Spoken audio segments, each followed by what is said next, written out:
اعوذ باللہ من الشیطان الرجیم بسم اللہ الرحمن الرحیم الحمدللہ الذی ہدانا لہذا وما کننا لنہتدی لولا ان ہدانا اللہ، یعنی تمام تعریفیں اللہ رب العزت کے لیے ہیں جس نے ہمیں ہدایت کی راہ دکھائی، اور اگر اللہ ہمیں ہدایت کی راہ نہ دکھائے تو ہم کچھ بھی کر نہ پائیں۔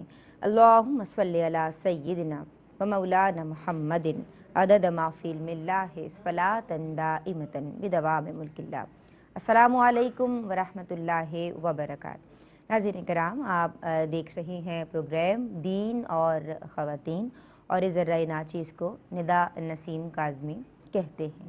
جناب، آج کے پروگرام کا جو عنوان ہے وہ عہد حاضر کی اہم ترین ضرورت بھی ہے، اس لیے کہ اگر آج کی عورت لباس کے تعلق سے شرعی معلومات سمجھے گی، شرعی مسائل سیکھے گی، تو یقیناً وہ خود بھی ایک اچھی عورت لوگوں کو نظر بھی آئے گی، کیونکہ جب اپنی ماں کو، اپنی بیوی کو، اپنی بہن کو، اپنی بیٹی کو شرعی لباس میں دیکھا جائے گا تو یقیناً ایک اچھے اسلامی معاشرے کی تشکیل کو عمل میں لایا جا سکے گا۔ کیونکہ پہلے ہمیں خود اچھا ہونا ہے نا، اس کے بعد ہمیں لیکچرز دینے ہیں، اس کے بعد ہمیں لوگوں کو اچھی بات بتانی ہے۔ تو ہمارے بچے بھی ہم سے اچھا تب سیکھیں گے جب وہ اپنی ماں کو ایک ساتر لباس میں دیکھیں گے۔ قرآن اس حوالے سے جو قاعدہ اور جو کلیہ دے رہا ہے، جو حکم ہم پہ لگا رہا ہے، جس طرح سے ہمیں سمجھا رہا ہے کہ لباس کیسا ہونا چاہیے جناب، تو دو قاعدے وہ دیتا ہے اور دو پیاری پیاری باتیں ہمیں سمجھاتا ہے کہ وہ ایسا ہو کہ شرم گاہوں کو ڈھانکنے والا ہو، ڈھانپنے والا ہو، کورڈ ہو، ساتر ہو، اور اس کے بعد وہ باعث زینت بھی ہو۔ آج ہم جو دوسری بات آتی ہے، جو دوسرے نمبر پہ جس کا قرآن نے ذکر کیا، اللہ تبارک و تعالیٰ نے اپنی آیت میں ذکر کیا قرآن کی کہ وہ باعث زینت ہو۔ آج ہم زینت کا تو لحاظ رکھ رہے ہیں، آج کی عورت بڑے بڑے جو ہے وہ ڈیزائنرز کے کپڑے پہننا پسند کر رہی ہے، جو لاکھوں میں ہیں، جو ہزاروں میں ہیں، اس راہ پہ بھی آج ہم بات کریں گے۔ لیکن کیا وہ لباس ساتر ہے؟ کیا وہ لباس باعث زینت ہونے کے ساتھ ساتھ شرعی احکامات کے مطابق ہے؟ کیا اللہ اور اس کے رسول کی تعلیمات کے مطابق ہے؟ کیا وہ ساتر ہے؟ کیا وہ ہمیں چھپا رہا ہے، ہماری شرمگاہوں کو ڈھانپ رہا ہے یا نہیں؟ یہ سوال ہے۔ اللہ اکبر! اللہ کو یہ بات بہت پسند ہے، اللہ کے رسول کے احکامات کے مطابق کہ اللہ کی نعمت کا بندے پہ اظہار ہو، لیکن جناب کیسے ہو؟ آج ہم یہ سیکھ رہے ہیں۔ تو آج کا جو موضوع ہے وہ بہت خوبصورت ہے اور اس بات کا تقاضا کرتا ہے کہ میری جو ویورز ہیں، خواتین ہیں، جو لیڈیز ہیں، جو بچیاں ہیں، جو بہنیں ہیں، جو بیٹیاں ہیں، وہ سیکھیں کہ قرآن و حدیث اس تعلق سے میری، آپ کی، ہم سب کی کیا رہنمائی فرماتے ہیں۔ جناب، میری جو پہلی مہمان اسکالر ہیں لباس کے مسائل کے تعلق سے فکر انگیز اور اصلاحی گفتگو فرمائیں گی، عالمہ صوبیہ کو سلام عرض کرتے ہیں۔ السلام علیکم۔ وعلیکم آپ السلام خیریت سے ورحمۃ ہیں؟ اللہ، الحمدللہ۔ ہماری جو دوسری مہمان اسکالر ہیں، ماشاء اللہ آپ بھی مکمل مدلل اور فکر انگیز گفتگو فرماتی ہیں، عالمہ صدف کو بھی سلام عرض کرتے ہیں۔ السلام علیکم۔ وعلیکم السلام ورحمۃ اللہ۔ مزاج گرامی، الحمدللہ۔ ناظرین، ہم سب کی خوش نصیبی ہے کہ آج دین اور خواتین میں بزم افروز ہیں ایک ایسے مفتی صاحب، ایک ایسے مذہبی اسکالر اور رہنما کہ جو نفع بخش اور پرمغز گفتگو فرماتے ہیں، اور ماشاءاللہ ہم قرآن و حدیث کی وضاحتوں پہ مبنی ان کا کلام دیکھتے بھی ہیں اور سنتے بھی ہیں، ہم سیکھ رہے ہیں اور ان کے لیے دعا کرتے ہیں کہ اللہ تبارک و تعالیٰ نے سلامت رکھے۔ مفتی محمد مدنی رضا صاحب کو بھی سلام عرض کرتے ہیں۔ السلام علیکم حضرت۔ وعلیکم السلام ورحمۃ اللہ۔ آپ خیریت سے ہیں؟ اللہ کا بڑا کرم۔ جناب، آج ہم بات کر رہے ہیں لباس کے تعلق سے۔ ہمیں کالز کیجئے اور آپ کے اذہان کے نقشوں پہ جو بھی سوالات اس تعلق سے ابھرتے ہیں، ایک خاتون کا لباس کیسا ہونا چاہیے، مردوں کا لباس کیسا ہونا چاہیے، لیکن زیادہ ہم کوشش یہ کریں گے کہ بات کی جائے خاتون کے لباس کے تعلق سے۔ مجھے یہ بتائیے عالمہ صوبیہ کہ لباس کیا ہے، لباس کسے کہتے ہیں، اور شرعاً یہ لفظ پہنے جانے والی، آج کل بہت کچھ پہنا جا رہا ہے، اللہ اکبر، علمان الحفیظ، میں اس حوالے سے کیا کہوں، لیکن کیا پہنے جانے والی ہر چیز لباس ہے؟ کن کن چیزوں پہ یہ لفظ بولا جاتا ہے؟ اعوذ باللہ من الشیطان الرجیم، بسم اللہ الرحمن الرحیم۔ یوں تو قرآن کریم میں لباس کا لفظ مختلف معانی میں استعمال کیا گیا ہے، لیکن آج ہمارے ٹاپک سے ریلیٹڈ جو آیت ہے وہ سورہ اعراف کی آیت نمبر 26 ہے۔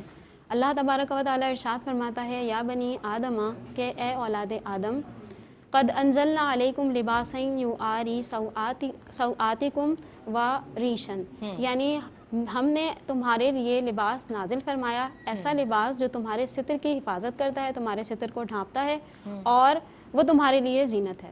ستر کسے کہتے ہیں یہ بھی سمجھا دیجیے میرے ناظرین کو۔ شریعت نے کچھ ایسے جسم کے ہمارے مقامات ہیں جنہیں دوسروں کی نگاہوں سے بچانے کا حکم دیا ہے، اسے ہم ستر کہتے ہیں۔ صحیح۔ تو لباس کے نزول کا یا اس کے اسباب اور ذرائع جن سے لباس حاصل کیا جاتا ہے، ان کے نزول کا مقصد اللہ تبارک و تعالیٰ نے یہ بیان فرمایا کہ ستر پوشی کی جائے۔ ٹھیک ہے۔ اور ساتھ ہی ساتھ انسان ستر پوشی کرنے کے علاوہ ایک تو وہ خاص پورشنز ہیں ہماری باڈی کے جن کو کور کرنے کا شریعت نے حکم دیا ہے، لیکن اس کے علاوہ مکمل لباس جب انسان پہنتا ہے تو یہ انسان کا ہی اللہ تبارک و تعالیٰ نے تمام ذی ارواح میں سے خاصہ بنایا ہے کہ انسان ہی لباس کو استعمال کرتا ہے اور اس کے ذریعے زینت حاصل کرتا ہے۔ اچھا، اس آیت کریمہ سے ہمیں یہ بھی پتہ چلتا ہے کہ لباس کا استعمال کرنا کبھی ہمارے لیے ضرورت بھی ہو سکتا ہے اور فی نفسی لباس مباح ہے۔ اس کے لباس کے اندر اگر یہ کہا جائے کہ لباس جو ہے وہ غلط ہے، خراب ہے، تو یہ دیگر عوارض آ کر اس کے ساتھ لاحق ہوں گے، دیگر اور چیزوں کی وجہ سے لباس ممنوع ہوگا، لیکن لباس فی نفسی ہی جائز ہے۔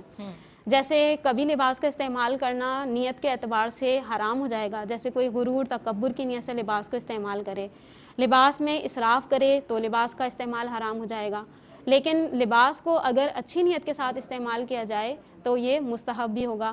اور کبھی جو ہے وہ لباس کا استعمال کرنا ہمارے لیے فرض ہوگا، جیسے اپنے جسم کو موسمی اثرات سے بچانے کے لیے عبادات میں جو ایک ستر ہمیں بتایا گیا ہے، جیسے نماز کے معاملے میں اس کی رعایت کرنے کے لیے، اور اسی طرح سے اپنے جو ستر کو لوگوں کی نگاہوں سے بچانے کے لیے لباس کا استعمال کرنا یہ ازحد ضروری ہے۔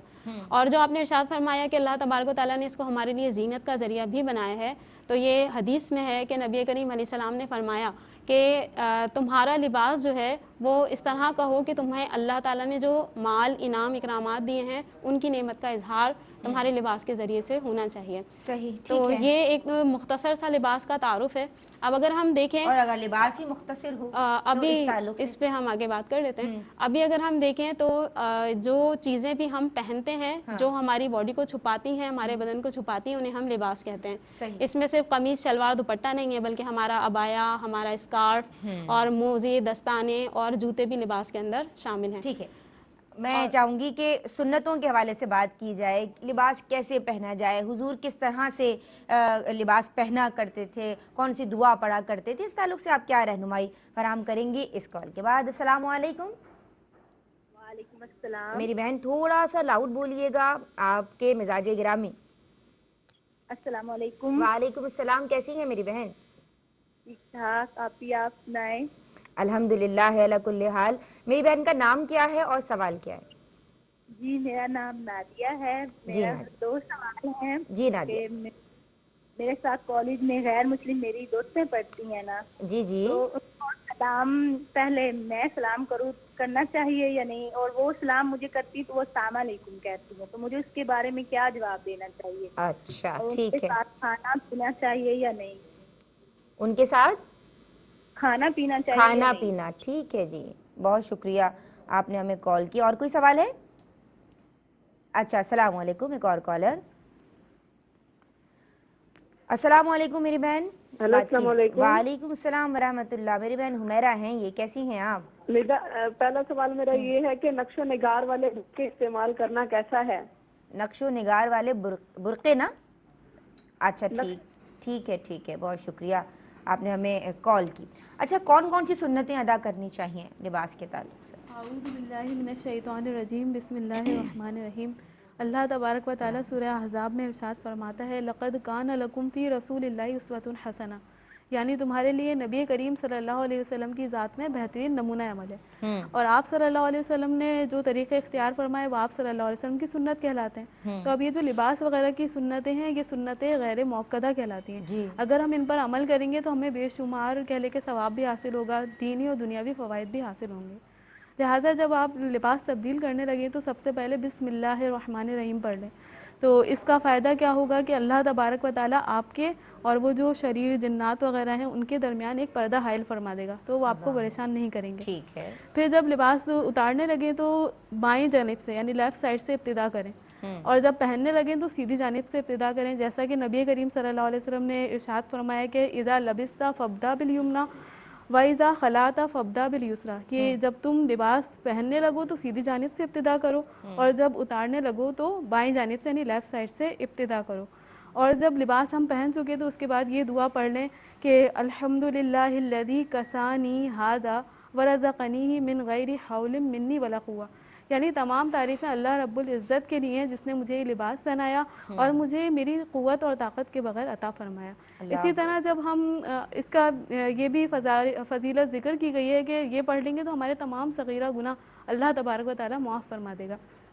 پھر کہ اگر آپ کوئی نیا لباس پہننا چاہ رہے ہیں تو اس میں سنت کریمہ یہ ہے کہ آپ جمعے کے دن سے ابتدا کریں، اچھا، اور اس میں یہ دعا پڑھ لیں کہ اللہم لک الحمد کما کسوتنیہ اسألک خیرہ و خیر ما صنع لہ وَأَعُوذُ بِكَ مِن شَرِّهِ وَشَرِّ مَا صُنِعَ لَهُ، یعنی اے اللہ تیرا شکر ہے جیسے تو نے مجھے یہ کپڑا پہنایا ویسے ہی میں تجھ سے اس کی بھلائی کا اور جو بھلائی جس بھلائی کے لیے اسے پیدا کیا گیا اس کا سوال کرتا ہوں، اور اس کی برائی سے جس کے لیے اسے پیدا کیا گیا اس سے تیری میں پناہ طلب کرتا ہوں۔ تو انشاءاللہ ہمیں بہت سارے فضائل اور برکتیں بھی عربی میں نہ یاد رہے تو اردو میں یہ الفاظ ادا کر لیں، یہ بھی کر لیکن جو سنت کریمہ ہے جو آپ صلی اللہ علیہ وسلم کے الفاظ ہیں ان کے تو فضائل الگ ہی ہیں۔ بے شک بے شک، لیکن اگر میری بہنیں بھول جائیں تو وہ اردو میں کم سے کم اللہ کا شکر تو ادا کریں۔ بہت ساری باتیں ہم یاد کر لیتے ہیں تو اگر اس کو بھی یاد کر لیتے اور ہیں بہتر ہے، وہ بہترین ہو جائے گا جناب۔ اللہ تعالیٰ عمل کی توفیق عطا فرمائے۔ اللہم آمین۔ ایک بریک لے رہے ہیں، اللہ تبارک و تعالیٰ سے دعا کرتے ہیں کہ وہ ہمیں عافیت کا لباس پہننے کی توفیق عطا فرمائے۔ ہمارے ساتھ رہیے، درود پڑھتے رہیے، لوٹ رہے ہیں۔ اللہم صلی بسم اللہ الرحمن الرحیم۔ السلام علیکم ورحمۃ اللہ۔ کالر ہمارے ساتھ ہیں جی، شامل کر رہی ہوں۔ السلام علیکم۔ السلام علیکم جی، میری بہن کیا نام ہے اور کیا سوال ہے آپ کا؟ میرا نام ماریہ ہے اور میرے سوال یہ پوچھنا چاہتی ہوں کہ کیا خواتین جو عبایا پہن کر نماز پڑھ سکتی ہیں؟ عبایا پہن کے نماز ادا کرنا ہے، ٹھیک ہے جی، بہت شکریہ آپ نے ہمیں کال کی۔ آپ کی سنتوں کے حوالے سے بات مکمل ہو گئی تھی یا مزید سنتیں آپ چاہتی ہیں؟ بات مکمل ہو گئی تھی۔ مفتی صاحب میں آپ کی سمت آ رہی ہوں اور بات ہو رہی ہے لباس کے تعلق سے، لباس کسے کہتے ہیں اور عہد حاضر میں آپ کیا سمجھتے ہیں کہ میری بہنوں کو، ماؤں کو اور بچیوں کو، بیٹیوں کو کس طرح سمجھانا چاہیے کہ عورت کا لباس کیسا ہونا چاہیے اور وہ کہاں غلطی کرتی ہوئی نظر آتی ہیں؟ ہو سکتا ہے کہ ہم نے اس جانب توجہ نہ دی ہو اور آپ کی اصلاحی گفتگو سے ان کی یہ بات سمجھ میں آ جائے۔ پھر دوسرا یہ کہ لباس سے متعلق سنتیں، ویسے تو میری بہن نے بہت عمدگی سے اس پہ کلام کیا ہے، دونوں بہنوں نے ہی کیا ہے، لیکن میں چاہتی ہوں کہ کہیں کوئی نقطہ رہ گیا ہو تو آپ اس پہ روشنی ڈالیں۔ بسم اللہ الرحمن الرحیم۔ دیکھیں، لباس لغوی اعتبار سے تو ہر اس چیز کو کہتے ہیں کہ جو ہمارے جسم کو گھیر لے۔ تو اب آپ اس میں دیکھیں گے کہ بہت ساری ایسی چیزیں ہیں جیسے انگوٹھی، زیورات اور اسی طریقے سے ٹوپی، عمامہ، عورتوں کے لیے دوپٹہ اور اس کے علاوہ جوتے وغیرہ، یہ سب کے سب لباس میں داخل ہوتے ہیں۔ تو اب آپ اسی طرح فقہی کتابیں آپ دیکھیں تو وہاں پر بھی جب کتاب اللباس کی بات آتی ہے تو فقہاء کرام ان تمام امور سے متعلقہ مسائل کو ذکر کرتے ہیں، بلکہ وہاں پر تو اور بھی اضافہ کیا جاتا ہے کہ وہاں پر بچھونے سے متعلقہ مسائل بھی ذکر کیے جاتے ہیں۔ تو اس اعتبار سے لباس ایک وسیع مفہوم رکھتا ہے۔ ہمارے یہاں پر عموماً یہ سمجھا جاتا ہے کہ جو ہم 3 کپڑے یا 2 کپڑے جو پہنتے ہیں وہی لباس سے تعلق رکھتے ہیں، تو ایسا نہیں ہے، بلکہ لباس ایک وسیع مفہوم رکھتا ہے۔ یہ ہر اس چیز کے لیے استعمال ہو سکتا ہے کہ جو ہمارے جسم کو گھیرے۔ اس کے علاوہ لباس سے متعلقہ سنت تو ہماری بہن نے ذکر کی۔ میں ایک چیز یہ ذکر کروں گا کہ لباس خود اٹ سیلف کون سا سنت ہے، اس میں ہمیں کیا کیا چیزوں کی رعایت کرنی چاہیے۔ ہمارے یہاں پر چند مخصوص لباسوں کو یہ کہہ دیا جاتا ہے کہ یہ سنت ہیں۔ یہ ٹھیک ہے کہ نبی کریم علیہ الصلاۃ سے چند مخصوص لباس ثابت ہیں، لیکن ہمیں لباس کے جائز، ناجائز یا قابل استعمال ہونے یا نہ ہونے کے اعتبار سے چند امور کا لحاظ کرنا ضروری ہے، جس میں پہلی چیز یہ ہے کہ وہ لباس بہت زیادہ چست نہ ہو کہ جس سے جسم کے اعضاء بالکل ظاہر ہو رہے ہوں۔ دوسرا یہ کہ وہ لباس فی نفسی ہی ناجائز یا کسی مشابہت کی وجہ سے ناجائز نہ ہو۔ جیسے مثال کے طور پر مردوں کے لیے ریشم کا لباس جو پیور ریشم ہے وہ استعمال کرنا منع ہے۔ اسی طرح مشابہت کی وجہ سے ممانعت اس وقت آئے گی کہ جیسے مثال کے طور پر مرد جو ہے وہ عورتوں سے مشابہ کپڑے پہن رہے ہیں یا عورتیں مردوں سے مشابہت والے کپڑے استعمال کر رہی ہیں تو یہ بھی شرعاً جائز نہیں. اسی طرح فساق و فجار سے مشابہت رکھنے والا لباس یہ بھی شرعاً ناجائز ہے، تو یہ بھی ہم نہیں پہن سکتے. اسی طرح وہ لباس ستر پوشی کے لیے کافی ہو اور اس میں ضرورت، حاجت، منفعت، زینت کی حد تک تو یہ جائز ہے، لیکن اس سے آگے اگر بڑھتے ہیں تو یہ اسراف میں شامل ہوتا ہے. تو یہ چند تقریباً 4 چیزیں ہیں، ان کا لحاظ کرنا ہمارے لیے ضروری ہے کسی بھی لباس کو استعمال کرتے ہوئے، اور اسی کی حدود میں رہ کر اگر لباس کو استعمال کریں گے تو یہ سنت بھی ہو سکتا ہے. کیونکہ نبی کریم علیہ الصلاۃ والسلام سے مختلف لباس جو کہ ان 4 امور پر مشتمل ہیں وہ ثابت ہیں. جیسے مثال کے طور پر سرکار علیہ الصلاۃ والسلام نے 2 چادروں کا استعمال بھی فرمایا. اسی طرح نبی کریم علیہ الصلاۃ والسلام نے کرتے شریف کا بھی استعمال کیا، جبے شریف کا بھی استعمال فرمایا ہے، پاجامے کا بھی استعمال ثابت ہے. اسی طرح شلوار سے متعلقہ علماء نے یہ لکھا ہے کہ وہ بھی استعمال ثابت ہے. تو یہ سارے، اور پھر کلر کی کوئی خاص قسم کی قید نہیں ہے کہ وہ کلر کون سا ہونا چاہیے کون سا نہیں. البتہ یہ ضرور ہے کہ نبی کریم علیہ الصلاۃ والسلام نے سفید لباس کو پسند فرمایا ہے، لیکن خود استعمال کرنے کے متعلق نبی کریم علیہ الصلاۃ والسلام سے مختلف لباس ثابت ہیں. اسی طرح لباس پہ کڑھائی ہونا یا کسی قسم کی ایسی ڈیزائن ہونا کہ جو کسی غیر سے مشابہت نہ رکھتی ہو، یہ بھی ثابت ہے. تو ان چند امور کا لحاظ کیا جائے. رہی بات یہ کہ موجودہ دور میں خواتین کو ہمیں کیا نصیحت کرنی چاہیے، تو دیکھیں لباس کا جو بنیادی مقصد ہے وہ ہے ستر پوشی، اپنے ستر کی حفاظت کرنا. لہٰذا اگر لباس کے ذریعے یہی مقصد حاصل نہ ہو رہا ہو اور اسی مقصد کو فوت کیا جا رہا ہو تو یقیناً جو لباس کو نازل کرنے کے سلسلے میں اللہ رب العزت نے جو حکمت بیان فرمائی تھی وہ حکمت مفقود ہو رہی ہے. تو خواتین کو اس پر غور کرنا چاہیے کہ کسی غیر سے متاثر ہونے کے بعد اپنے شرعی احکامات کو چھوڑ کر اس کے اندر ترقی کو تلاش کرنا یہ قطعاً غیر مناسب ہے. لباس کے مختصر ہونے سے، لباس کے کم ہونے سے ترقیاں نہیں ہوتی، بلکہ ترقی کے اسباب کچھ اور ہوتے ہیں. بلکہ لباس اگر آپ شرعی تعلیمات کے مطابق استعمال کریں گی تو سیلف کانفیڈنس ہمیں زیادہ حاصل ہوگا. لہٰذا اس بات پر غور و تفکر کرنے کی ضرورت ہے کہ لباس کے مختصر یا کم ہونے سے ترقیاں نہیں ہوتی ہیں. جو کسی غیر سے متاثر ہو کر اس طرح کے امور اختیار کر رہی ہیں ان کو تھوڑا سا خوف کرنا چاہیے کہ تعلیمات شرع کو فالو کرنے کے سلسلے میں ہی انسان ترقی کر سکتا ہے. ماشاءاللہ بہت اصلاحی اور فکری گفتگو مفتی صاحب کی جانب سے رہی ہے. لباس کا مختصر ہونا ایک ترقی یافتہ ذہن کے ہونے کی علامت نہیں ہے. آج ہم اپنے آپ کو یہ ثابت کرنے کی کوشش کرتے ہیں کہ ہم ایک ماڈرن اپروچ رکھتے ہیں یا سوچ رکھتے ہیں، لہٰذا ہمارا لباس بھی مختصر ہونا چاہیے. تو جناب ایسا بالکل بھی نہیں ہے، اور اگر آپ ایسا کر رہے ہیں تو اللہ اور اس کے رسول صلی اللہ علیہ وآلہ وسلم کی ناراضی مول لے رہے ہیں. میں چاہتی ہوں کہ سوالات کا سلسلہ آگے بڑھایا جائے. حضور اکرم صلی اللہ علیہ وآلہ وسلم کی احادیث مبارکہ اس جانب بھی نشاندہی فرماتی ہیں کہ لباس میں تکبر نہیں ہونا چاہیے، منع فرما رہے ہیں حضور. عورتوں کے لباس کے اعتبار سے اگر بات کی جائے میری بہن اسپیشلی، تو کیا ہوگا تکبر؟ آپ کیا سمجھتی ہیں اس کال کے بعد؟ السلام علیکم.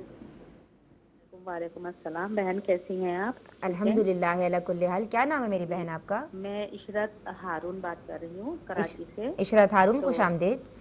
جی میرا سوال یہ ہے کہ کیا خواتین کو مسجد میں جا کر نماز پڑھنا جائز ہے؟ مسجد میں جا کے، ٹھیک ہے جی.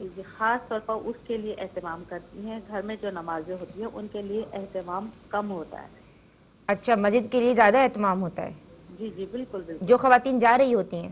جی بالکل. اچھا جی، ٹھیک ہے جی، بہت شکریہ آپ نے ہمیں کال کی. ایک اور کالر ہمارے ساتھ ہیں جی. السلام علیکم. السلام علیکم، بات کیجئے میری بہن، آپ آن ایئر ہیں، بات کیجئے. معذرت یہ لائن ڈراپ ہو گئی ہے، آپ ہمیں کال بیک کر سکتی ہیں. جی لباس میں تکبر، پھر عورتوں کے تعلق سے کیا سمجھانا چاہیں گی؟ جی اس سوال کے جواب سے بہتر، یعنی اس میں بہتر یہ ہے کہ پہلے ہم تکبر کو جاننے کے تکبر کسے کہتے ہیں. تو شرعی طور پر تکبر سے مراد یہ ہے کہ انسان خود کو افضل گمان کرتے ہوئے دوسرے لوگوں کو خود سے کم درجے کا یا ان کو حقیر تصور کرے، اسے کہتے ہیں تکبر.